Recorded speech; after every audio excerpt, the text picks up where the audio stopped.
Yo. Welcome back to After Hours. Tonight, we're going to bang out 10 deep questions. 10 questions that are thought-provoking. This is a little you get to know me situation. Now, while some of these answers will be my current state of mind, state of life. 10 years ago me would have probably answered these different. 5 years ago me would have probably answered these different. 1 year ago me would have probably answered these different. Keep that in mind. As we go through these questions, please comment down below your favorite one, answers to some. If you disagree with me, fucking tell me, because maybe I don't know.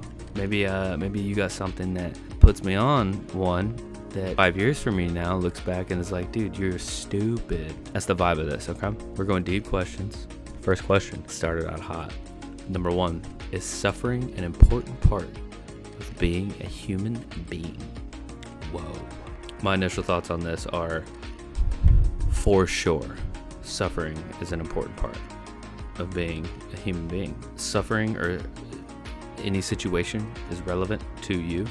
Some are more sensitive than others. Some go through some way crazier shit than others.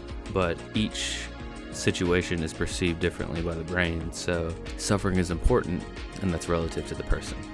I definitely think that my biggest moments of growth have been in what I perceive to be my lowest of lows, my biggest suffering moments where I deal with emotions that ain't nobody want to deal with.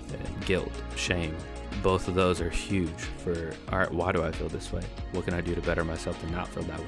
A huge part of human existence. Number 2, is there such thing as your real self, or does your self change as time passes given the circumstances you're in?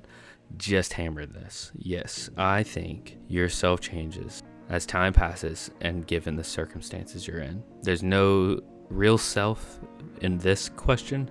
It doesn't exist. Real self is just being in the present moment and then knowing, maybe not even knowing in the moment, but being able to look back in hindsight the folk out of it and be like, yeah, that's why I felt that way, or that's why I reacted in the way that I did. So as time changes or time passes, your circumstances change and your perspective on life adjusts, and you just learn to be in this world. If some of the shit that I'm going through now, if I was 10 years ago, 21, going through this, there's no telling how shitty I would be. It is those life experiences that does that. Number 3, if an afterlife does exist, what is it like? This is some of my favorite conversations to have with my brother-in-law Caleb, my homie flesh eater. What is the afterlife like? In my opinion, nobody knows. That's just the reality of it. I mean, you could have faith and you can believe in whatever you want to believe to the finite details of it. In the grand scheme, nobody knows. I mean, if I came from a massively religious family, so it's like, okay, well, just believe in God and He'll take care of you. But I mean, you're just going to go off the faith of someone saying something or a feeling you felt that you think is the Holy Spirit or whatever. Like, you can make excuses for however you want to make excuses for how life treats you or what life delivers you. I don't even know if excuses is the right word. More of just you can create this vision of the world or why things are. And if that's what helps you fall asleep at night and wake up in the morning, by all means, dive in. If an afterlife exists, I hope so. I really hope so. It'd be dope. The thought of nothing after this, yikes, I hate that idea. I mean, it also kind of gives me comfort because I'm like, all right, well, I'm just going to live up this moment.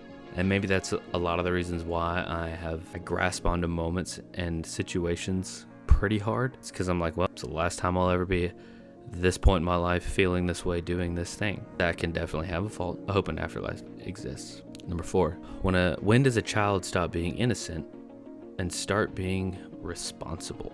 Ooh, I'm gonna personally answer this one. I think my innocence into responsibility probably around the time I was driving. And I don't think it was necessarily a responsibility, but more of independence, an ability to choose what I do, to not have to lean on someone to taxi me anywhere. I could get out of my household and go do what I wanted to do. With that comes responsibility.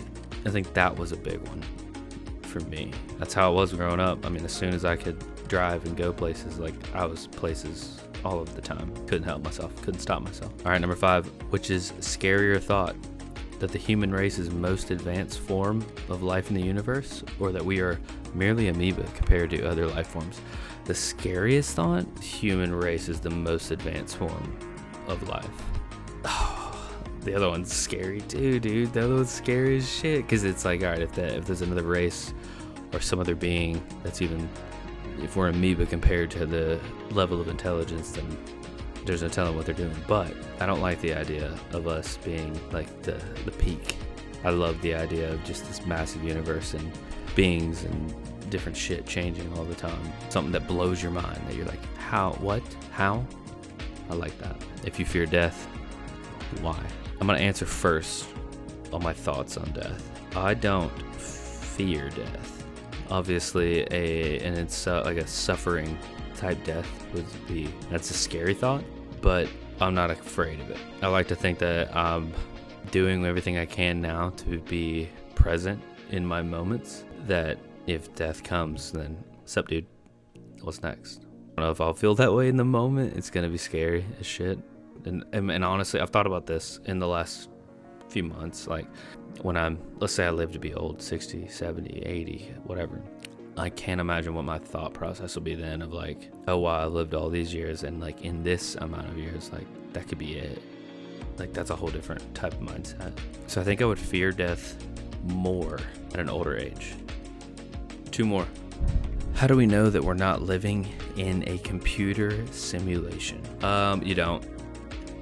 That's definitely one of the thoughts and major conversation points that I've had with others. Like the way that life's trending, it's like, like that we could totally be living in a computer simulation. And I know that the science and the anatomy and all the things, like faith, everything is like, no, there's no way. But it's like, we're slowly trending towards media and AI and just that takeover, that like all the movies and shit we were predicting for this, like it's reality. Like we're in it.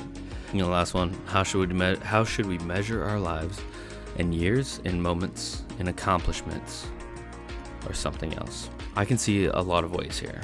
Personally, there's moments for me.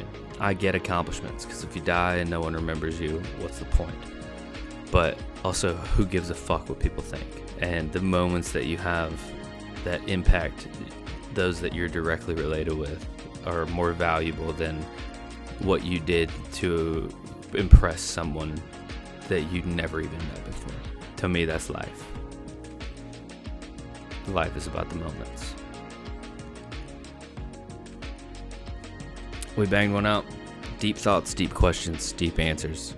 Comment, like, and subscribe. Love you. I'm proud of you.